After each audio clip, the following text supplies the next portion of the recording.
Good morning from the Ruby Princess. So I'm on a princess cruise right now, and I thought I would just offer just a quick little series of tours around here. It's not even 6 o'clock in the morning, and I had to still try and find a place that was quiet. That's one of the issues I would say around here. So I'm over in the sanctuary. This is sort of the adults only area of the ship. Not that that's a big deal. In fact, it'd probably be a little more fun if there were more families here. So I think Disney or other cruise lines cater to that demographic a bit more, but I am traveling with my son, and my son is 17, and he's had a really good time. But you know, really, it's family time. So it's a big ship. This is one of their older ones, and I think in doing any sort of evaluation, I need to acknowledge that I am not a particularly avid cruiser. All the cruises I've done in my life, with the exception of one other one, have always been in a work capacity, and this is actually a little bit of vacation. So last year I took a different princess ship up around the United Kingdom, stops in Ireland and all the way up into the north of Scotland. It was really a wonderful trip, and this is the first time I've ever tried a Caribbean cruise, and I have to, and I mean it very honestly, it's probably the first and last time I ever try one for a myriad of reasons. One, I would just like to stay in ports longer. The toughest thing that we've had on this particular trip, in my opinion, is we were in Cartagena in Colombia for 7 hours. And I mean, this is a historic city and a fascinating place. And by the time you've done kind of the port arrival and found a way into town to look around, or paid for a very expensive tour, you really don't come away with much of a sense of the place. So, you know, it's a fair comment. So this is like a floating, all-inclusive resort, basically. And I'm here before 6 a.m. having a cappuccino. Like, that side of it's pretty luxurious. The ship is full. I don't know if that's officially true, but it is busy. And it has been hot, which is the Caribbean for you. Now, yesterday was particularly enjoyable as we stood on the balcony for well over an hour watching flying fish. We saw dolphins, we saw tuna, so it's pretty spectacular. In terms of the food is good. I would say the dining room experience has been, again, the staff, and I have to say this every time I'm on any cruise whatsoever, the staff are incredible.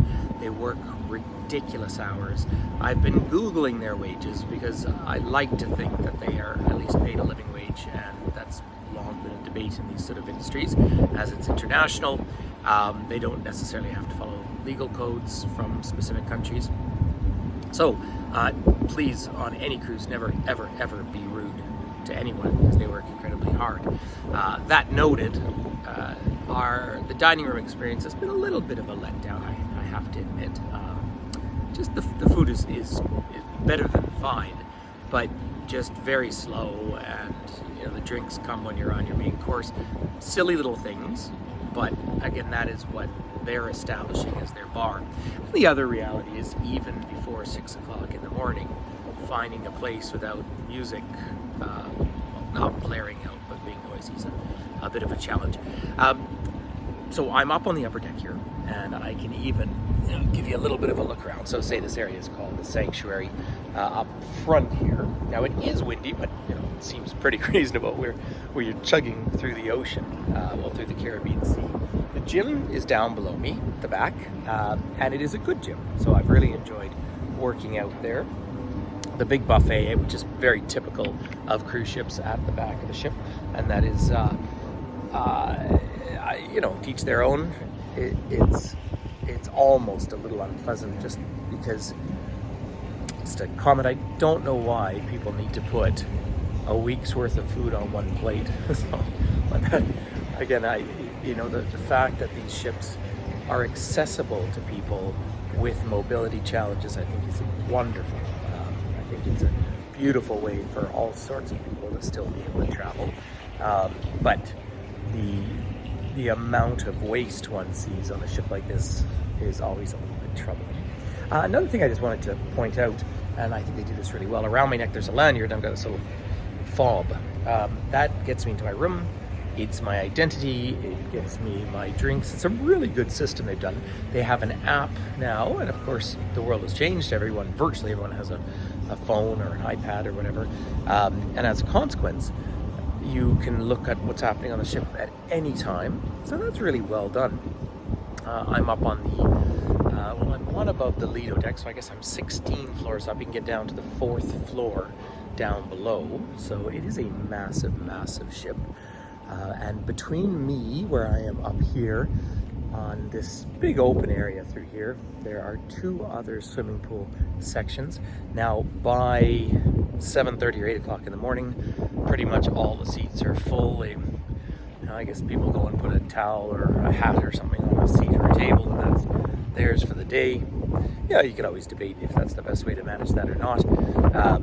But we have the section. However, I expected to spend more time up outside, and I'm not, because it's just kind of noisy all the time. And it's not that I don't like noise, but you've got a band playing on this section, and then you'll have movies playing on the other sections. Let me just come around here. We're coming in right now, by the way. We're going to be docking in about an hour and a half in Grand Cayman.